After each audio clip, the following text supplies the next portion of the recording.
Hello everyone and welcome to comfortable studies. मैं हूं Parul ma'am और आज हम क्लास 7th की साइंस का physical and chemical changes chapter इसके हम एक्स्ट्रा क्वेश्चंस कवर करेंगे।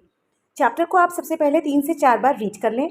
उसके बाद जो चैप्टर के एंड में एक्सरसाइज क्वेश्चंस होते हैं उनको खुद से सॉल्व करने की कोशिश करें और उसके बाद आप ये एक्स्ट्रा क्वेश्चंस कवर करेंगे तो आपको एग्जाम में काफ़ी हेल्प मिलेगी। आप लॉन्ग, शॉर्ट, वन लाइनर और ऑब्जेक्टिव क्वेश्चंस भी सॉल्व करने में कैपेबल हो पाएंगे और आप अच्छा स्कोर करेंगे। तो स्टार्ट करते हैं। First question is what are physical properties. तो जो प्रॉपर्टीज जिसमें शेप, साइज, कलर और स्टेट किसी भी सब्सटेंस का अगर डिफाइन होता है या शो होता है तो वो प्रॉपर्टीज फिजिकल प्रॉपर्टीज कहलाती हैं। तो हम क्या बोल लिखेंगे? Properties such as shape, size, colour and state of a substance are called its physical properties. Okay, next question, what are physical changes. तो जब फिजिकल प्रॉपर्टीज़ में कोई चेंज होगा उसी को ही हम फिजिकल चेंजेस कहेंगे। तो इसका आंसर क्या रहेगा? The changes in physical properties जो हमने अभी फर्स्ट क्वेश्चन में पढ़ी थी are called its physical changes. जैसे वाटर चेंजेस इनटू आइस, अगर पानी को बर्फ़ बनाते हैं या बर्फ़ को फिर से पानी बनाते हैं तो ये सारे चेंजेस क्या होते हैं? फिजिकल चेंजेस में आते हैं। इसमें कोई नया सब्सटेंस नहीं बनता और वही सब्सटेंस अपना फॉर्म चेंज कर लेता है। ठीक है, तो इनकी क्या प्रॉपर्टीज़ हैं कि एक तो these changes are generally reversible. जैसे वाटर को आइस में, आइस को वाटर में, वी कैन चेंज, मतलब uncountable number of times we can change. तो these changes are reversible. And next is no new substance is formed. कोई नया substance नहीं बना, केवल एक सब्सटेंस ने अपनी फॉर्म चेंज कर ली है, ये साइज चेंज कर लिया है। इसका एक और एग्जाम्पल है, जैसे अगर हम पेपर है उसको हम छोटे छोटे पीसीज में फाड़ दें तो उसकी केवल शेप, उसका केवल साइज चेंज हो जाएगा लेकिन उसका नया सब्सटेंस नहीं बनेगा, रहेगा वो पेपर ही। ओके, इसके बहुत सारे एग्जाम्पल्स हैं, हम आगे करेंगे। अच्छा, वीडियो के एंड में मैं क्वेश्चन है जो आपको खुद सॉल्व करना है और उसका रिप्लाई आप मुझे कमेंट बॉक्स में ज़रूर करेंगे। तो next question is what are chemical changes. ऐसा चेंज होता है कि एक नया ही सब्सटेंस बन जाता है, उसे केमिकल चेंज कहते हैं। जैसे इसका एक बार और हम डेफिनेशन देखेंगे, a change in which one or more new substances are formed is called a chemical change. इसका एग्जाम्पल दिया है लाइक बर्निंग ऑफ कोल। अगर हम कोयले को जलाते हैं, आग लगाते हैं तो वो बाद में ऐश यानी कि राख में बदल जाता है। तो जो कि बिल्कुल ही चेंज है, कलर भी चेंज है और कलर इस तरीके से चेंज है कि वो एक नया ही सब्सटेंस बन गया है। ठीक है, और हम उसको रिवर्स भी नहीं कर सकते, पलट के हम वापस कोयले में चेंज नहीं कर सकते हैं, राइट। और दूसरा एग्जाम्पल इसमें दिया फ्यूल, फ्यूल का जलना। अगर कोई भी तेल लाइक पेट्रोल, डीजल, अगर वो जल जाता है तो जलने के बाद वो फ्यूम्स में बदल के इनविजिबल हो जाता है और हम उसे वापस फ्यूल में चेंज नहीं कर सकते। अच्छा, इसमें एक कोल का हमने जो एग्जाम्पल लिया है इसमें मैं और बताना चाहूँगी कि अगर हम कोल को तोड़ के छोटे छोटे पीसेस में चूरा कर दें तो वो सिर्फ एक फिजिकल चेंज होगा, लेकिन अगर हम इसको जला देंगे तो ये केमिकल चेंज होगा। तो इसकी क्या प्रॉपर्टीज़ हैं? दीज चेंजेस आर इरिवर्सिबल, हम इनको पलट नहीं सकते, और these are very important in our life. तो केमिकल चेंजेस हमारी लाइफ में बहुत इंपॉर्टेंट हैं। क्यों है? जैसे अगर हमारी बॉडी ही है, उसमें हम खाना खाते हैं तो बहुत सारे चेंजेस होते हैं, खाना डाइजेस्ट होता है, तो वो सारी चीज़ें क्या है? केमिकल चेंज की वजह से होता है। Next question is what is chemical reaction. अभी केमिकल चेंज जो हुआ है तो इस पूरी रिएक्शन को, इसमें कौन कौन से सब्सटेंस ने केमिकली अपना फॉर्म चेंज किया है, उस पूरी रिएक्शन को क्या बोलते हैं? हम केमिकल रिएक्शन। ओके, आंसर कैसे लिखेंगे? A chemical change is also known as chemical reaction. इस जो चेंज हुआ हम उसको अगर हम एक रिएक्शन की फॉर्म में लिख देते हैं तो उसे हम केमिकल रिएक्शन कहते हैं। New substances are formed.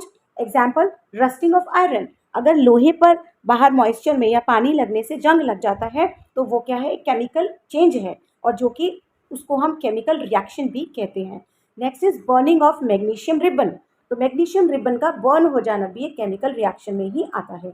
Next question, what properties occur during and after chemical reactions. कौन कौन सी प्रॉपर्टीज लगती हैं अगर कोई केमिकल रिएक्शन हो रही होती है या उसके बाद?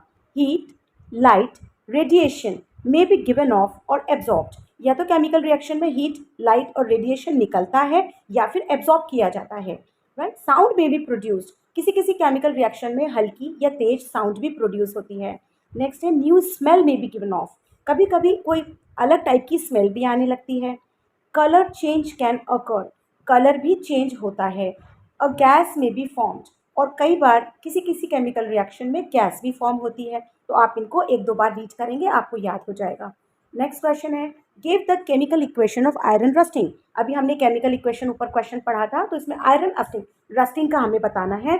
This is a very important question and I am sure ये एग्जाम में कभी ना कभी आ जाएगा आपके, तो आप इसको एक बार लिख के ज़रूर देख लेना। तो इसमें हमने क्या किया है, आयरन, ये देखो आयरन का फॉर्मूला क्या होता है, Fe। नेक्स्ट इसमें हमें ऑक्सीजन मिला, एटमॉस्फेयर में ऑक्सीजन होता है, वो कॉन्टैक्ट में आता है आयरन के, तो O2 from the air plus water. अब ये वाटर H2O, ये किसी भी फॉर्म में हो सकता है, डायरेक्ट वाटर भी हो सकता है या एटमॉस्फेयर में ह्यूमिडिटी हो सकती है, उसकी वजह से भी।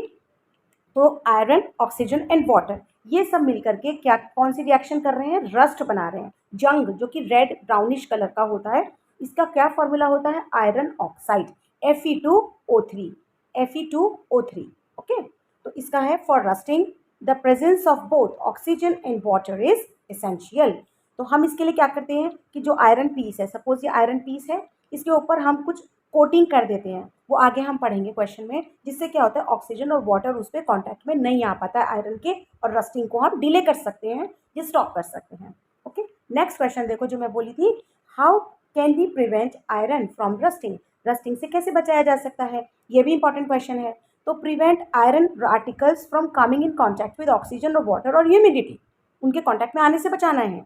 कैसे बचेगा, we should apply a coat of paint और ग्रीस, या तो हम किसी लोहे की चीज़ के ऊपर पेंट लगा देते हैं, जैसे हमारे घर में मेन गेट होता है, हम उस पर पेंट करके रखते हैं, या फिर हम ग्रीस कर देते हैं, जैसे साइकिल या किसी और मैकेनिकल इंस्ट्रूमेंट्स जैसे मशीन्स होती हैं, इन सब में हम ग्रीस कर देते हैं, जिससे कि वो रस्ट नहीं लग पाता है। नेक्स्ट है, a layer of a metal like chromium और zinc on iron is coated, या फिर क्रोमियम और जिंक की एक लेयर उसके ऊपर लग जाती है आयरन के ऊपर, जिससे कि रस्टिंग को रोका जा सकता है। Next question is what is galvanization. तो the process of depositing a layer of zinc on iron, iron के ऊपर जिंक की लेयर चढ़ाने को क्या कहते हैं, गैल्वेनाइजेशन कहते हैं।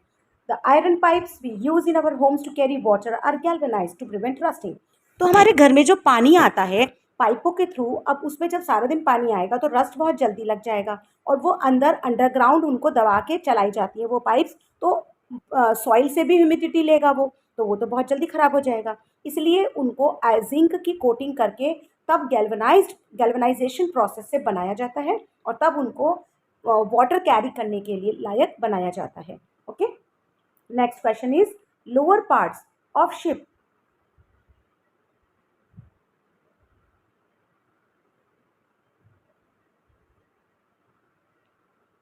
Next question is, lower parts of ships are immersed in sea water get rusted frequently। जो शिप जहाज का, पानी के जहाज का जो नीचे का पार्ट होता है वो हमेशा पानी में ही होता है, और उसमें बहुत जल्दी जल्दी जंग लग जाता है, रस्ट लग जाता है। तो क्या होता है इसमें, देखो प्रोसेस है, ships are made of iron and part of them remains under water. The water of the sea contains many salts. Sea water बहुत सॉल्टी होता है, ये आप पहले से जानते हैं। तो ये जो सॉल्टी वाटर होता है ये रस्टिंग के प्रोसेस को बहुत तेज कर देता है। Therefore, ships suffer a lot of damage from rusting। इसलिए जहाज को बहुत जल्दी जल्दी रस्टिंग होता रहता है। इस प्रोसेस को क्या कहते हैं, क्रिस्टलाइजेशन कहते हैं। मतलब जो लोअर पार्ट है उसमें सॉल्ट के क्रिस्टल्स जम जाते हैं, जिसकी वजह से रस्टिंग जल्दी हो जाता है। It is an example of physical change. तो ये केमिकल चेंज तो है कि रस्टिंग लग रहा है, लेकिन क्रिस्टलाइजेशन जो प्रोसेस है this is called physical change. Okay, next question is how stainless steel is made. हम जिन बर्तन में खाना खाते हैं स्टील के जो शाइनी होते हैं वो स्टेनलेस स्टील कहलाते हैं। वो कैसे बनती है, stainless steel is made by mixing iron with carbon and metals like chromium, निकल एंड मैंगनीज। हम आयरन के ऊपर कार्बन के और क्रोमियम, निकल और मैंगनीज, इन सब की मिक्सिंग से, इन सब की कोटिंग के बाद हम इसको रस्ट फ्री बना देते हैं, जो कि पानी और मॉइस्चर के कॉन्टैक्ट में आने पर रस्ट नहीं लगता है, तो इसे हम स्टेनलेस स्टील नाम देते हैं। Okay, next question, classify the following changes as physical and chemical changes. ये कुछ चेंजेस के एग्जाम्पल्स हैं, like tearing a paper, breaking a stick, burning of coal, ice melts to water, digestion of food, milk settle to curd, burning of coal, chopping of vegetables. आपको क्या बताना है कि इनमें कौन कौन से फिजिकल चेंज हैं और कौन कौन से केमिकल चेंजेस हैं। आप मुझे कमेंट बॉक्स में बताएंगे और मुझे बताएंगे वीडियो कैसी लगी। और आपको वीडियो अगर अपने इन्फॉर्मेशनल लगती है, अपने पढ़ने लायक लगती है, तो subscribe my channel, also like and share in your study groups. So happy learning. Bye bye.